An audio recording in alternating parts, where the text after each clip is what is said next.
সাম্প্রতিককালের মধ্যে সবচেয়ে বড় ঘটনা যদি আমাদের বলতে হয় অবশ্যই আর্জি করার কথা বলতে হবে, যার রেশ এখনো চতুর্দিকে রয়ে গেছে। তার কারণ জাস্টিস। জাস্টিস 18ই জানুয়ারি বিচার হবে, রায় ঘোষণা হবে, বিচার প্রক্রিয়া শেষ, রায় ঘোষণা হবে। রায়ে কি হবে? জনতার রায় যদি বলতে হয় তাহলে আমরা যত মানুষের সঙ্গে কথা বলেছি সবাই সর্বোচ্চ শাস্তির কথা বলছেন, কিন্তু এই রায় ঘোষণার মাঝে আমাদের মনে হয়েছে কিছু কথা অত্যন্ত জরুরি যেগুলো আলোচনা করা প্রয়োজন। তার কারণ আলোচনাও হয়েছে অনেক কিছু নিয়ে, ট্রেনে, চায়ের দোকানে, বিভিন্ন জায়গায় কি হয়েছিল, কি হতে পারত, কি হয়নি, আদৌ কি কি নিয়ে কথা হয়েছে, তদন্ত কিভাবে হয়েছে। আসুন না চট করে একটু আমরাও আলোচনা সেরে ফেলি। আমার সঙ্গে সপ্তর্ষি সোম রয়েছেন। সপ্তর্ষি, প্রথমত যদি বলতে হয় যে সাম্প্রতিককালে সবচেয়ে গুরুত্বপূর্ণ বা নাড়া দেওয়ার মতো ঘটনা আরজি করের ঘটনা, যার একটা পলিটিক্যাল ইম্প্যাক্ট রয়েছে।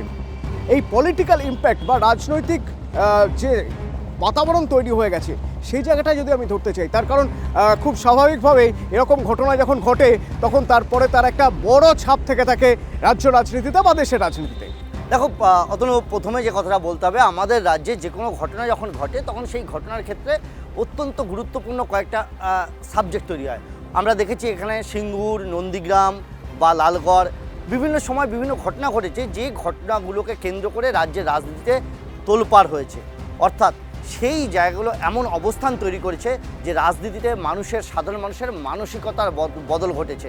এখানেও দেখেছি আমরা আর্জি করে স্বতঃস্ফূর্তভাবে সাধারণ মানুষ পথে নেমেছেন এবং বহু মানুষ নির্বিচারে বলা যায় বা যে কোনো মানুষের একটাই দাবি ছিল, এই ঘটনা মেনে নেওয়া যায় না। এবার আসতে হবে রাজনীতিতে কী প্রভাব পড়লো। রাজনীতিতে প্রভাব পড়েছিল, অবশ্যই প্রভাব পড়েছিল। সেই প্রভাবটা দুটো দিক থেকে বিচার করতে হবে, এক শাসক দল, দুই বিরোধীরা। এখানে বিরোধীদের অবস্থান যেটা খোলাখুলি যদি বলতে হয় তাহলে এই আন্দোলনগুলো যতটা স্বতঃস্ফূর্ত হয়েছিল তার সঙ্গে কিছুটা অর্গানাইজডও করা হয়েছিল। অর্থাৎ বিভিন্নভাবে বোঝানো হয়েছিল সাধারণ মানুষকে যে এই আন্দোলনটা করা প্রয়োজন। যে যাকে বলে রাজনৈতিক ফায়দা তোলার চেষ্টা। দেখো, ফায়দা কথাটা আমি বলবো না, যে কোনো আন্দোলন এভাবেই তৈরি হয়। বলা যেতে পারে যে যা ঘটনা ঘটেছে এটা তো নিন্দনীয়। এই ঘটনার পরিপ্রেক্ষিতে যদি আন্দোলনটা না হয় সেটা খুব খারাপ হতো। আজকে যেটুকু যা ঘটনা ঘটেছে এই আন্দোলন তার সাফল্য কিছুটা হলেও তো পেয়েছে, এবং সেই জায়গায় খুব গুরুত্বপূর্ণ যে এই প্রশ্নগুলো যে উঠে যে কিভাবে হলো, কেন হলো। এই রাজনীতির প্রসঙ্গে তো আসবোই, রাজনীতির প্রসঙ্গে আসতেই হবে, আরও বিশদে হয়তো আসতে হবে পরবর্তীতে। তবে তার আগে এই যে সপ্তর্ষি আপনি বলছিলেন যে কি হয়েছে সেটা জানা জরুরি, রাইট? আম আদমি প্রথমে এটা বুঝতে চেয়েছিল একজন না অনেকে মিলে এই ঘটনা ঘটিয়েছে। দেখো, এই সঞ্জয় রায়ের যদি কথা বলতে হয় তাহলে প্রথম যে পয়েন্টটা বলতে হবে যে একা করেছে কিনা, একা করতে পারে কিনা, একাধিক লোক ছিল কিনা। ঘটনার পরিপ্রেক্ষিতে সিবিআই যে চার্জশিট দিয়েছে তার একটা অংশ আমি যদি এখান থেকে পড়ি, সেখানে দেখা যাবে সঞ্জয় রায়ের প্রথমে যে কোনো অপরাধে না, যে যাকে অপরাধী বলা হচ্ছে, অভিযুক্ত বলা হচ্ছে, তার ক্যারেক্টারটা প্রথমে জানতে হবে। এই ক্যারেক্টারের ক্ষেত্রে সঞ্জয় রায়ের একটা জিনিস আমরা দেখতে পাচ্ছি যে কবিতা বলে একজনকেও বিয়ে করলো, 2 মাসের মধ্যে সেই কবিতা চলে গেল, এবং তারপরে সঞ্জয় আবার বিয়ে করলো একজন সুমিতা মুখার্জি, একজন বিধবা, তাকে উনি বিয়ে করলেন। এবং তারপর আবার যেটা হলো যে কিছুদিন পরে সেও চলে গেল। এরপরে সঞ্জয় আবার শান্তি রায় বলে একজনকে বিয়ে করলো, যার ক্যান্সারে মৃত্যু হলো। এই দিয়ে যদি ক্যারেক্টার শুরু করা যায় তাহলে ফিরে আসতে হবে ঘটনার দিন। ঘটনার দিন সিবিআই চার্জশিটে যেটা উল্লেখ করা হয়েছে যে সঞ্জয় কী করেছে। সঞ্জয় সকালে একবার আর্জি করে গিয়েছে, তারপর সঞ্জয় রায় মদ খেতে গিয়েছে, মদ খেয়েছে তার এক বন্ধুকে নিয়ে, এবং তার সঙ্গে তার পাশাপাশিও যেটা করেছে সঞ্জয় মদ খাওয়ার পরে সেখানে বেশ কিছুক্ষণ সময় কাটিয়েছে। সময় কাটানোর পর ওর বন্ধুবান্ধবরা চলে গিয়েছে। আবার রাত্রেবেলায় ও গিয়েছে হচ্ছে একটা রেড লাইট এরিয়ায়। সেই রেড লাইট এরিয়ায় গিয়ে সেখানে গিয়ে আবার মদ খেয়েছে। মদ খেয়ে তারপর গভীর রাতেও ফেরত এসছে আর্জি করে। অথচ একটা মানুষের, একজন অভিযুক্তের, অপরাধীর যে মনস্তত্ত্ব সেটা যদি বিচার করি, ওর মধ্যে এমন কিছু টেন্ডেন্সি আছে, মারধর করা, নৃশংসতা, এই টেন্ডেন্সি ওর মধ্যে ছিল। ওর জন্য ওর যার সঙ্গে বিয়ে হচ্ছে কিছুদিনের পরেই সেখান থেকে বেরিয়ে যাচ্ছে, এবং তারপর প্রতিদিন সমস্ত সময় নেশা করে থাকার একটা প্রবণতা। অদ্ভুত জিনিস একটা, আমরা পোস্টমর্টেম রিপোর্টে অনেক কিছু পেয়েছি। পোস্টমর্টেম রিপোর্ট বাদ দিয়ে আর একটা উল্টো দিকে রিপোর্ট হয়, সেই রিপোর্টটা কেউ নজরই করে না যে অভিযুক্ত, সেই অভিযুক্তের শরীরে কী কী আঘাতের চিহ্ন আছে, একটি মেয়েকে যখন নির্যাতন করা হচ্ছে সেই মেয়েটির সে তো বাধা দেবে, এই বাধা দিলে পরে ডিফেন্ডিং উন্স বলা হয়। এই ডিফেন্ডিং উন্সটা খুব ইম্পর্টেন্ট, অর্থাৎ বাধা দিতে গিয়ে সঞ্জয়ের শরীরে কী হয়েছিল, সঞ্জয়ের শরীরে যে আঘাতের চিহ্ন 10টা আঘাতের চিহ্ন পাওয়া গিয়েছিল এবং তা সেন্ট্রাল ফরেন্সিক সায়েন্স ল্যাবে পরীক্ষা হয়েছিল। সেখানে প্রমাণিত হয়েছে যে ওই নমুনা যেটা সঞ্জয়ের শরীরে আঘাতটা লেগেছিল সেটা ওই যে নির্যাতিতা তার বাধা দেওয়ার ক্ষেত্রেই এই উন্সটা তৈরি হয়েছিল এবং সেটা লুকাতে পারেনি। এছাড়া আরও অনেক প্রমাণ আছে যেখানে সঞ্জয়কে বলা যেতে পারে যে সঞ্জয় এটা করেছে নিশ্চিত হয়েছে, গোয়েন্দারা বা সিবিআই নিশ্চিত হয়েছে। কলকাতা পুলিশের কথা বাদ দাও, কলকাতা পুলিশ তো একটা পরিস্থিতির সাপেক্ষে তদন্ত সাপেক্ষে সঞ্জয়কে গ্রেপ্তার করেছিল, কিন্তু নিশ্চিত 48 ঘন্টার মধ্যে, কিন্তু নিশ্চিত হওয়া গেল তার জন্য কতগুলো ইনভেস্টিগেশন করা প্রয়োজন। ইনভেস্টিগেশনের প্রথম পার্ট সঞ্জয়ের মুভমেন্টটা পাওয়া গিয়েছে, সঞ্জয়কে দেখা গিয়েছে বিভিন্ন জায়গায়, এটা ট্রাফিকের বিভিন্ন রকম সিসি ক্যামেরা ফুটেজ। সঞ্জয় যে ওই বিল্ডিংয়ে ঢুকেছিল সেই অবস্থায় তার সিসি ক্যামেরা ফুটেজ কালেকশন করা হয়েছে, দেখা গিয়েছে হ্যাঁ সঞ্জয় ওই বিল্ডিংয়ে ওই রাত্রেবেলায় ঢুকেছিল। এরপরে যেগুলো আরও তথ্য প্রমাণ লাগে সেটা হচ্ছে যে টেকনোলজিক্যাল যেগুলো ফরেন্সিক সায়েন্স তৈরি করে যে তথ্য প্রমাণ, তাতে দেখা যাচ্ছে সোয়াব পাওয়া গিয়েছে। ইভেন ওই নির্যাতিতার শরীরের বিভিন্ন অংশ বা গোপনাঙ্গর জায়গা থেকে যে সমস্ত সোয়াব নেওয়া হয়েছিল, একটা চুল পাওয়া গিয়েছিল, সমস্ত চার্জশিটে রয়েছে, সেই চুলটা পাওয়া গেছে, সেটাও পর্যন্ত সঞ্জয়ের পেলভিক হেয়ার। না সপ্তর্ষি, এখানে একটা অদ্ভুত ব্যাপার রয়েছে। যখন এই ঘটনা ঘটেছে, ঘটনার ইম্প্যাক্ট এতটাই ছিল, জনমানসে একটা ধারণা তৈরি হয়ে গিয়েছিল এরকম নৃশংস একটা ঘটনা এ তো একজন করতে পারে না, তাহলে নিশ্চয়ই অনেকেই ছিল। এই অনেকেই ছিল গোয়েবেলিস তত্ত্ব অনুযায়ী বিভিন্ন জায়গায় যখন এই রিউমারটা তৈরি হয়ে গেল যে অনেকেই ছিল, তখনও কোনো কিছু প্রমাণ হয়নি, চার্জশিটের কোনো প্রশ্নই উঠছে না। ঠিক এই জায়গা থেকে দাঁড়িয়ে একজন তদন্তকারীর কাছে সবচেয়ে বড় কাজ হচ্ছে সাদা কাগজ নিয়ে বসে দেখে নেওয়া যে ঠিক কি হয়েছিল, কজন ছিল, আদৌ একজনই ছিল কিনা, সেই কাজটা কীভাবে। দেখো অতনু, এটা খুব একটা অদ্ভুত ব্যাপার। আমরা দেখেছি বিভিন্ন সময়, ধরো বিভিন্ন সময় যখন আমরা ক্রাইমের বিভিন্ন ঘটনাগুলো থেকে বিভিন্ন তৈরি হয়, রিউমার তৈরি হয়, অর্থাৎ বিভিন্ন সময় মানুষের মধ্যে যে অবস্থান তৈরি হয়, মানুষ বিভিন্ন রকম ছড়িয়ে যায় বাজারে। যেমন এই মেয়েটির ক্ষেত্রে, এই আরজিকরের ক্ষেত্রেই হয়েছিল যে এই মেয়েটির নাকি শরীরের সমস্ত অঙ্গ প্রত্যঙ্গ ভেঙে গিয়েছে, হাঁটু ভেঙে গিয়েছে, কোমর ভেঙে গিয়েছে, পা ভেঙে গিয়েছে, বিভিন্ন হাত মুছে দেওয়া হয়েছে, চোখ নষ্ট করা হয়েছে, চোখ থেকে ব্লিডিং হয়েছে। এই সমস্তটার একটা বড় অংশ ফরেন্সিক রিপোর্ট এবং পোস্টমর্টম রিপোর্টে দেখা গিয়েছে এগুলো সবকটা সত্যি নয়, এবং ওর যে মৃত্যু হয়েছে ডিউ টু স্মদারিং, যে ম্যানুয়াল স্ট্রাঙ্গুলেশন। এই স্মদারিং আর স্ট্রাঙ্গুলেশন কি, সেটা হচ্ছে গলা চেপে ধরা, মুখ চেপে ধরা একসঙ্গে। এবার তুমি বলতে পারো বা বিভিন্ন যারা ছড়িয়ে গিয়েছিল যে ওকে আঘাত করা হয়েছে, মারা হয়েছে, একজনের পক্ষে এটা সম্ভব কিনা। আঘাতের কোনো চিহ্ন আর কিছু পাওয়া যায়নি, বাকি যে আঘাতের চিহ্ন পাওয়া গেছে যৌন নির্যাতনের যে চিহ্নগুলো পাওয়া যায়। ফলে সেই জায়গায় দাঁড়িয়ে একজনের পক্ষে করা সম্ভব কিনা তোমার যে প্রশ্ন, সেই প্রশ্নে সাধারণ মানুষের কাছেও জানার উত্তর। এই সঞ্জয়ের ব্যাকগ্রাউন্ড কী? সঞ্জয় কিন্তু ছিল হচ্ছে একটা যথেষ্ট উচ্চ লেভেলের, মানে আমি বলছি স্টেট লেভেলের বক্সার। তার শারীরিক দক্ষতা, সক্ষমতা অন্য আর 5টা সাধারণ মানুষের থেকে আলাদা। যদি আমরা দেখি কোনো জায়গায় যে এমন পরিস্থিতি তৈরি হয়, আমরা অনেক সময় দেখেছি যে একজন পুরুষের শারীরিক দক্ষতা, একজন নারীর শারীরিক দক্ষতা, এটা নির্ভর করে তার জীবনযাত্রার মানের উপরে। শহরে মানুষ হওয়া, শহরে থাকা কোনো মহিলা, কোনো পুরুষ, তার যা শারীরিক দক্ষতা থাকবে, সে যদি ব্যায়াম না করে, সে যদি শারীরিক কাজকর্ম না করে, তার যা দক্ষতা হবে, একজন গ্রামে খেটে খাওয়া মানুষ বা শহরের খেটে খাওয়া মানুষের শারীরিক দক্ষতা আলাদা হবে। ফলে এটা খুব স্বাভাবিক ব্যাপার। এই প্রশ্ন উঠেছিল স্বাভাবিকভাবেই, যেহেতু এগুলো ছড়িয়ে পড়েছিল। কিন্তু আসলে দেখা গিয়েছে আঘাতের চিহ্ন দেখে এবং সমস্ত কিছু তথ্য প্রমাণ করে যে সঞ্জয়ের ওখানে উপস্থিতির প্রমাণ মিলেছে, এমন ক্লিনিক্যাল, এমন ফরেন্সিক এস্টাবলিশমেন্ট পাওয়া গিয়েছে যেখানে সঞ্জয়, অন্য কারো তো পাওয়া যায়নি।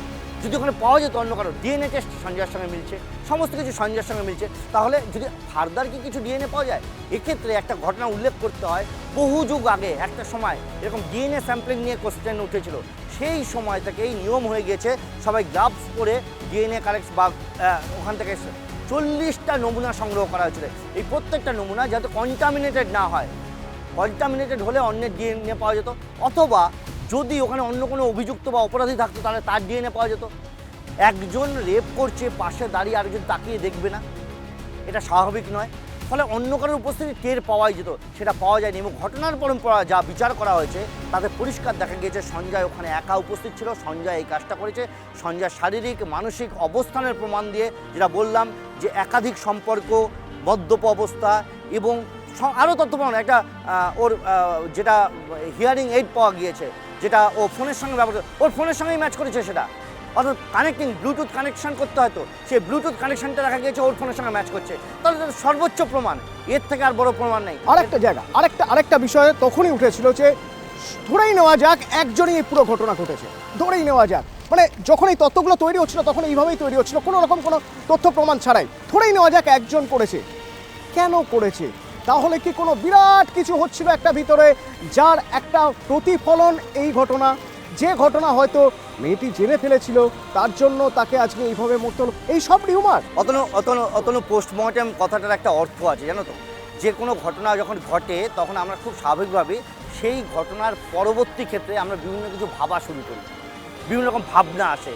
ঘটনা ঘটে যাওয়ার পরে ধরো তোমাকে একটা যদি ছোট্ট উদাহরণ দিই, আমরা একটা রাস্তা দিয়ে যাচ্ছি, সেই রাস্তায় যদি প্রচুর জ্যাম পাই এবং আমার যদি দ্বিতীয় রাস্তা পরিচিত থাকে, তখন মনে হয় যে ওই রাস্তা দিয়ে গেলে যে বোধহয় ভালো হতো। আসলে এটা সাইকোলজিক্যাল একটা ইম্প্যাক্ট, মনে হয় এর পিছনে অনেক ঘটনা আছে, অনেক কিছু আছে। যদি তদন্ত হতো, সিবিআই তো তদন্ত করেছে, যদি পাওয়া যেত, দেখো আমি এখনও বলছি সন্দীপ ঘোষ এবং অভিজিৎ, এই যে টালা থানার তৎকালীন ওসি এবং যে আরজিকরের তৎকালীন সুপার, তাদেরকে যে অ্যারেস্ট করা হয়েছে, তাদের বিরুদ্ধে এই অভিযোগ হয়েছে, তারা জামিনে মুক্ত এই মামলায়।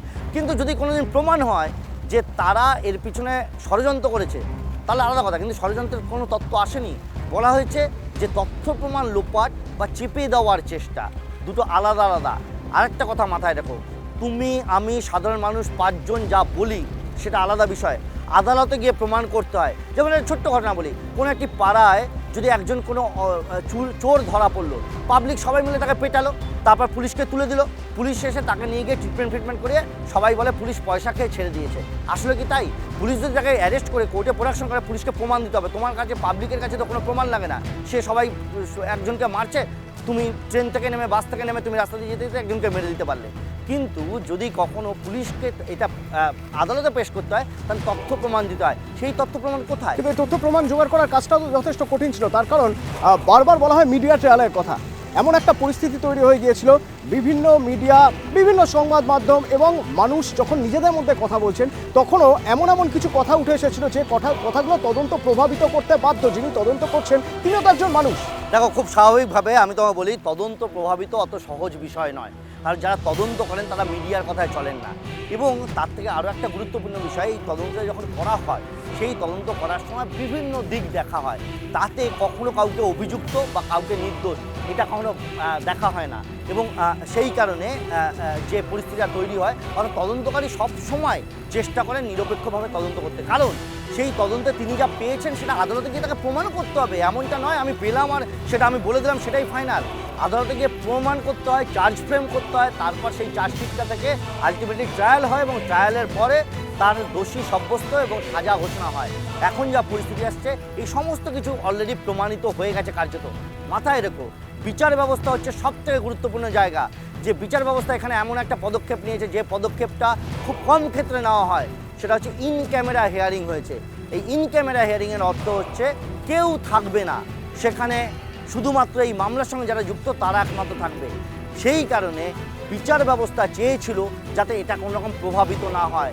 প্রতিদিন সংবাদ মাধ্যমে বিভিন্ন কিছু বেরোবে, প্রতিদিন বিভিন্ন সোশ্যাল মিডিয়ায় হাজার একটা কথা বেরোবে, বিভিন্ন রকম তথ্য বেরোবে, সেই তথ্য যায় আসে না। তদন্তের জায়গায় থাকবে। বিচার ব্যবস্থা নিজেকে স্যানিটাইজ করার জন্য, নিজেকে আলাদা করে পারফেক্ট রাখার জন্য এই ইন ক্যামেরা সিস্টেম চালু করেছে, যেখানে এখন ভার্চুয়াল যে শুনানিগুলো হয় সেই শুনানিতেও আপত্তি করা হচ্ছে। এই কারণে এই তদন্তের যখন প্রক্রিয়া শুরু হয়, বিচার প্রক্রিয়া শুরু হয়, পুরোটা ইন ক্যামেরা করা হয়েছিল। এবং ইন ক্যামেরা করার অর্থ হচ্ছে বিচার ব্যবস্থা নিজেকে আলাদা করে রেখেছিল, যাতে এর মধ্যে কোনো রকম ইনফিল্ট্রেশন না হয়, কোনো রকম প্রভাবিত না হওয়া যায়। এবং তদন্ত আর বিচার থেকে যদি একটু সরে আসি, আমি শুরুটা যেখানে করেছিলাম আমরা, যে একটা পলিটিক্যাল ইম্প্যাক্ট, সেই পলিটিক্যাল ইম্প্যাক্টের জায়গা থেকে আমার শেষ প্রশ্ন থাকবে যে এটা তো সত্যি যে রাজনীতির চাকা ভীষণভাবে ঘুরে এই ধরনের ঘটনাগুলো থেকে। যেমন লালগড়ের কথা বলছেন, যেমন আপনি বলছেন কামদুনির কথা বলবেন, সারদার কথা বলবেন, এক্ষেত্রে কোনো রকম কোনো রাজনৈতিক পলিটিক্যাল ডিভিডেন্ড বলতে যা বুঝি। দেখো রাজনৈতিক ডিভিডেন্টের জায়গা না, প্রথমে ভাবতে হবে যে একটা ক্রাইম, ইন্ডিভিজুয়াল ক্রাইম, আর একটা হচ্ছে কমপ্লিট একটা এমন ঘটনা যাতে মানুষের স্বতঃস্ফূর্ত অংশগ্রহণ, প্রচুর মানুষের তার মধ্যে ইনভলভ হয়ে যাওয়া, এটা ব্যাপার। সিঙ্গুর, নন্দীগ্রাম বা লালগড়, তার সঙ্গে আরজিকর রাজনৈতিক দিক থেকে কখনো তুলনা আনা যায় না। যদিও আমি জানি আরজিকরের এই ঘটনার পরিপ্রেক্ষিতে বহু জায়গায় এরকম বক্তব্য উঠেছিল যে এই সরকার বদলে যাবে, এই সরকার পড়ে যাবে, এমনকি বাংলাদেশের সরকারের সেই সময়কার ঘটনা, ফলে বাংলাদেশের সরকারের মতো অবস্থা হবে, এরকম বহু কিছু এসেছিল, সোশ্যাল মিডিয়ায় এসেছিল।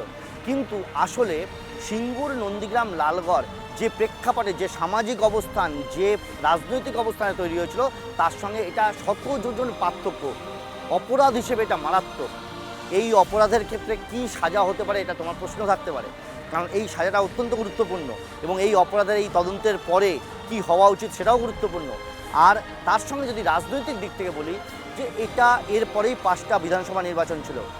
কলকাতা শহর, অনেকে বলছেন কলকাতা শহর কেন্দ্রিক একটা আন্দোলন, আসলে তা নয়, আন্দোলনটা সার্বিক, কিন্তু শহরে মানুষরা অনেক বেশি এটায় পার্টিসিপেট করেছিলেন। সেই পার্টিসিপেশনের কারণ কি? পার্টিসিপেশনটা কি স্বতঃস্ফূর্তভাবে? কিছুটা স্বতঃস্ফূর্ত, কিছুটা অর্গানাইজড ওয়েতে। যারা অর্গানাইজ করেছিলেন তাদের একটা বড় অংশ বলা হয় বামপন্থী। এর তথ্য প্রমাণ আছে যে কীভাবে অর্গানাইজ করা হয়েছে বা কারা অর্গানাইজ করেছে, কী লিখেছে। হয়তো প্রথমে একজন দিলেন, তিনি ইন্ডিভিজুয়াল, কিন্তু তারপর সেই আন্দোলনটাকে সরিয়ে নিয়ে গিয়ে আর একজন, কয়েকজন, আরও কয়েকজন, একটা গোষ্ঠী, একটা সংঘ, তারা মিলে এই আন্দোলনটা করলেন। আন্দোলনে কোনো ভুল নেই, কিন্তু আন্দোলনের থেকে বাড়তি যে অংশটা হয়েছিল, এই আন্দোলনকে আরও বেশি উজ্জীবিত করার জন্য মিথ্যে প্রচার হয়েছিল সোশ্যাল মিডিয়ায়, বিভিন্ন রকম ভুল তথ্য প্রকাশ্যে আনা হয়েছিল, কিছু ছবি প্রকাশ্যে আনা হয়েছিল। ছবিগুলোর মধ্যে সত্য ছিল, ছবিগুলোর মধ্যে যা এই তদন্তের ক্ষেত্রে প্রয়োজনীয় নয় সেরকম বিষয় ছিল। সোশ্যাল মিডিয়ায় বহুজন বহু রকম মন্তব্য করেছিলেন, কিন্তু তা রাজনৈতিকভাবে প্রভাবিত করতে পারেনি, যার কারণে এই ঘটনার পরেও শাসক দলের যে অবস্থান, সেই অবস্থানটা খুব একটা ফিকে হয়নি। আসলে সাধারণ মানুষের যেমন সোশ্যাল মিডিয়ার প্রভাব আছে, এটাও মাথায় রাখতে হবে। সাধারণ মানুষের মধ্যে প্রচুর মানুষ আছেন যাদের বোধ বুদ্ধি তারা কাজে লাগিয়েছেন, বা তারা মনে করেছেন যে এটা একটা ক্রাইম, এই ক্রাইমটা হিনিয়াস ক্রাইম, এই অপরাধটার শাস্তি হওয়া উচিত, এই অপরাধটার বিরুদ্ধে প্রত্যেকের গর্জে উঠা উচিত এবং প্রত্যেকের ব্যবস্থা নেওয়া উচিত। হ্যাঁ, আমি এখনও বলছি, একজন প্রমাণিত হয়েছে। এরপরে এই পোস্টমর্টেম নিয়ে যে প্রশ্ন উঠেছিল, সেখানে সিবিআইয়ের নির্দেশ, সিবিআইয়ের অনুরোধে সেন্ট্রাল গভর্নমেন্ট 10 জন ফরেন্সিক এক্সপার্টকে নিয়ে কমিটি তৈরি করে এই পোস্টমর্টেম রিপোর্টটা নিয়ে কথা বলেছিল। এই পোস্টমর্টেম রিপোর্ট এবং ফটোগ্রাফি তাদেরকে দেখানো হয়েছিল। তারাও বলেছে যে পোস্টমর্টেম এবং ফটোগ্রাফিও পারফেক্ট আছে। অর্থাৎ তুমি দেখো, একের পর এক যে প্রশ্নগুলো তুমি তুলছিলে, যে সোশ্যাল মিডিয়ায় বা বিভিন্ন জায়গায় যে প্রশ্নগুলো উঠছিল, একটাও তো খাটলো না। তো একটাও যদি না খাটে, তাহলে তো এটা ধরে নিতে হবে যা সোশ্যাল মিডিয়ায় এসেছিলো সব ভুল, সব মিথ্যে, সব ইচ্ছে করে প্রচার। সেই প্রচারটার জন্যই আজকে বহু মানুষ এসেছিলেন, এবং পরবর্তী ক্ষেত্রে সিবিআই চার্জশিট দেওয়ার পর অল্প দু একটা সামান্য যা তথ্য বেরিয়েছে, তাদের বুঝতে পেরেছেন যে এই আন্দোলনটা হওয়া উচিত, কিন্তু তা সরকার বদলের আন্দোলন না, দোষীর শাস্তি। সরকার বদল করে দোষীর শাস্তিকে আড়াল করার বরঞ্চ কথা হতো। এক্ষেত্রে যে দাবিটা করা হচ্ছিল, সরকার বদলের জায়গাটা নয়, ইম্পর্টেন্ট হচ্ছে দোষীর শাস্তি, যারা অপরাধী তাদের শাস্তি। এবং এই জায়গা থেকে নিঃসন্দেহে যারা তদন্ত করেছেন তাদের কাছে এটা একটা বড় চ্যালেঞ্জ ছিল, যে ঠিক পথে তদন্ত নিয়ে গিয়ে ঠিক প্রমাণ দেখিয়ে ঠিকভাবে চার্জশিট ফ্রেম করে তারপর তাকে দোষী সাব্যস্ত করা। রায় ঘোষণা নিয়ে সপ্তর্ষি, যখন আমরা বিভিন্ন মানুষের সঙ্গে কথা বলেছি, যে কোনো বর্ণ ধর্ম নির্বিশেষে বেশিরভাগ মানুষই বলছেন তারা সর্বোচ্চ শাস্তি চাইছেন। এক্ষেত্রে আইনের কি সংস্থা? দেখো, আইন অনুসারে এটা তো বিএনএসে হয়েছে, ভারতীয় ন্যায় সংহিতা, কিন্তু ধারাগুলো এবং তার প্রয়োগগুলো একই রকম আছে। এক্ষেত্রে যা বিরলতম অপরাধ হলে তখন সর্বোচ্চ সাজা এই ধরনের হয়, যেখানে ধর্ষণ এবং খুন, সেখানে ফাঁসির সাজা রয়েছে। সঞ্জয় যা করেছে, দোষ প্রমাণিত হওয়ার ক্ষেত্রে তার যদি এইটা সাজা হয়, তাহলে ফাঁসির সাজাই হওয়ার কিন্তু মানে এখনও পর্যন্ত যা বলা যায় আইন অনুসারে। তার কারণ কি? ঘটনা বিরলতম। মাথায় রাখতে হবে, সঞ্জয় রায় একজন সিভিক ভলান্টিয়ার, রক্ষক যখন ভক্ষক হয়, এবং একটা এস্টাবলিশমেন্ট, গভর্নমেন্ট এস্টাবলিশমেন্ট, যেখানে ডাক্তাররা চিকিৎসা করতে আসেন, যেখানে একজন চিকিৎসক তিনি ধর্ষিতা এবং খুন হলেন, এটা মারাত্মক অপরাধ। অথচ এখানেই তো এই ধরনের অপরাধ যাতে না ঘটে, তার জন্য সঞ্জয় রায়দের মতন সিভিক ভলান্টিয়ারদের দায়িত্ব দেওয়া হয়েছিল। সুপ্রিম কোর্টও এটা নিয়ে প্রশ্ন করেছিল। তারপর তুমি জানো যে হেলথ সেক্টরে এই সমস্ত হসপিটালগুলোতে সিভিক ভলান্টিয়ারদের আর রাখা হচ্ছে না, এবং তার ক্ষেত্রে কতগুলো ব্যবস্থা রয়েছে, সিআরপি পর্যন্ত মোতায়েন করা হয়েছে আরজি করে। অর্থাৎ কোনো একটা জায়গায় একটা সিস্টেম চালু থাকতে পারে, কিন্তু সেই সিস্টেমের মধ্যে কোনো একজন ব্যক্তি মানুষ সেটা গলত তৈরি করতে পারে। আর সেই কারণেই এটাকে নজিরবিহীন বলা হতে পারে এবং এই নজিরবিহীন ঘটনার ক্ষেত্রে সর্বোচ্চ সাজাই হওয়ার কথা। অর্থাৎ এক্ষেত্রে যদি সমস্ত কিছু প্রমাণিত হয় তাহলে সঞ্জয় রায়ের ফাঁসি প্রায় অবধারিত, এটা বলা চলে।